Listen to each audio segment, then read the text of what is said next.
Hello, welcome to Shedverse. My name is Mandy. Today, Mackie is going to be taking you through the finalization of the quote process. She will be starting at selecting the payment terms and taking you through to submit the quote for approval. To begin, Mackie is starting with selecting payment terms. If you click Select Payment Terms, a pop-up will show the available terms for this product. On this product, we have 3-year, 4-year, 5-year, and the cash option. These amounts do not include credit card fees. The first payment is the first payment that the customer will pay today, and the due today is with all other fees added. I'm going to select a 3-year lease. And you'll be taken to the payment tab that has the 3-year lease preloaded. Let's say your customer doesn't want a 3-year lease and they change their mind. You can click Reset Payment Method and it will take you back to the overview page where you can select payment terms again. So here under Lease Purchase 3-year lease, it shows you the payment amount. This customer is tax exempt, so there are no taxes. The total is $274.96. All future payments will be $274.94.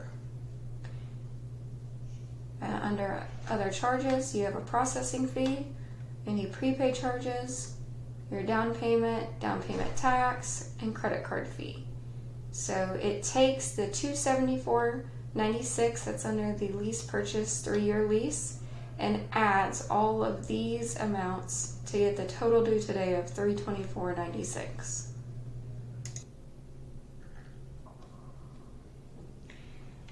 Alternate delivery contact is if your customer is going to have someone else at delivery, or if they're not able to be reached, they can give us an alternate number for the driver to call. If the customer is purchasing a building on a lease agreement, they will have to fill in this portion, which is the additional details for lease purchase. Anything that's in red, which is the majority of this box, is required to move forward.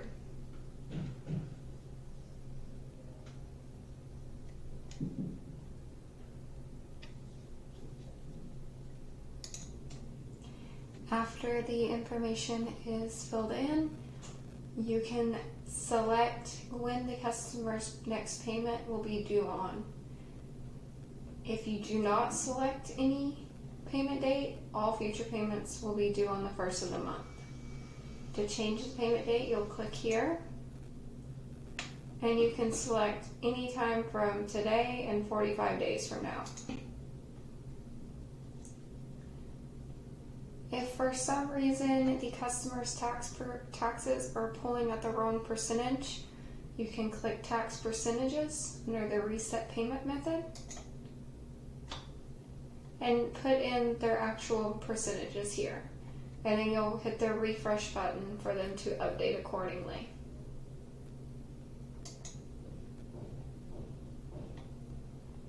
Let's say my customer is wanting to pay $500 down today. So they can pay over their total due today, they just can't pay under. So I'm going to click on my payment estimator, and it brings up the exact same screen as what we were just seeing, just in a pop-up. Under today's payment, we're going to select how they're paying. I'm going to select cash, and I'm going to put in that they're paying $500. Remember, their payment is $274.96 right now, and the future payments are $274.94. When I click out of this with the $500 being paid, it's going to update their future payments to $266.61. That's because out of that $500 that they paid, part of it went to their total due today, which is the $324.96, and the remaining amount, the $175.04, went to additional principal, and $0 went to taxes because they are tax exempt. So you can leave this way if this customer is going to be paying $500, so that whenever you create the contract, their future payments update to the $266.61. Click done. Even though we put that in the payment estimator, this screen is not going to change. It will stay at the $274.94. If your customer is wanting to purchase blocks, you can add the amount of blocks they want to purchase here in the Add Blocks field. And then to take a payment, we're going to look, the minimum with taxes is $324.96. Again, this customer is not paying taxes, so there's no taxes added on. The minimum amount if this customer is paying with a card would be $337.96. So I'm going to click the plus button.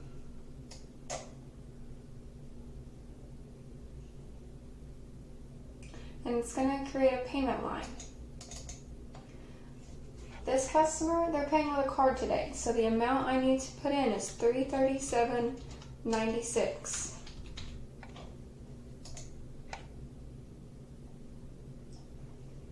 And when I click the payment, the green payment icon, it will pop up the payment details screen.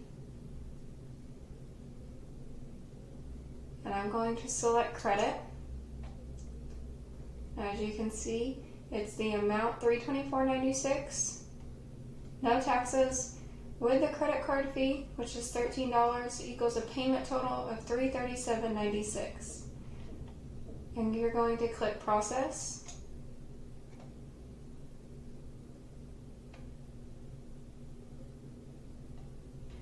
To take the card payment, a screen is going to pull up in your internet browser, and it's going to ask you for the customer's card information.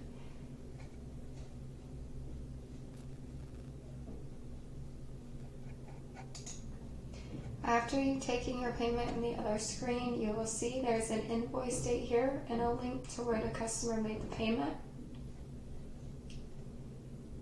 Now you're ready to move on to the Build tab.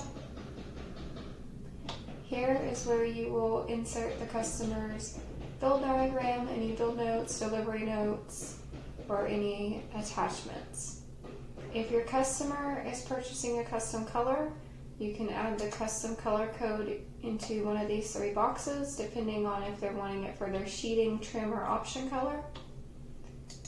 Customer build notes is if you are needing to add some more information on specifics on how you're needing something built that the build diagram can't describe, you would add that here. Delivery notes is if the customer lives in a rural, let's say they live in a rural part of the state and GPS doesn't really give the best directions. You can add directions here or any other notes that may be helpful to the driver. Build diagram 1 and 2 are where you can put the build diagrams for the building, and attachment 1 through 4 is any other supporting information that you may need for this sale.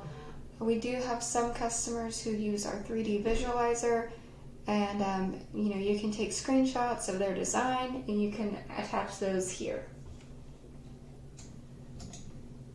Once everything is filled in on the Build tab, you can go to the Contract tab. This is where you will be adding in some of the customer's identification or their tax proof. So for the driver's license, on leases we require a driver's license, so you could upload a picture of that here. If they're paying with a check, you can upload a picture of the front of the check here and the back of the check here. They're tax exempt, we need proof of that, so please update. You would need to upload a picture of their tax proof. When we sign the contract, if you're signing on an iPad, your signatures will show up in these boxes after the signatures are taken. This contract box, whenever we click sign up at the top and create the contract, the PDF will load here. And contract additional is an added box, so if you print it off from a computer and have the customer sign in person, you can scan it in and then drop the signed PDF here in the contract additional box.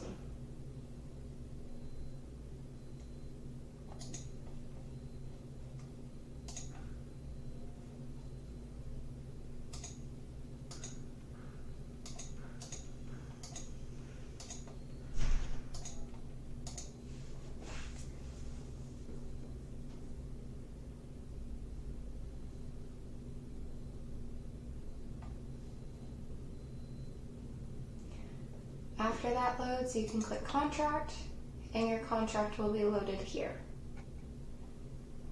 When everything is submitted correctly, you have everything filled out, and you're ready to submit this to be approved, you can then hit the submit button at the top.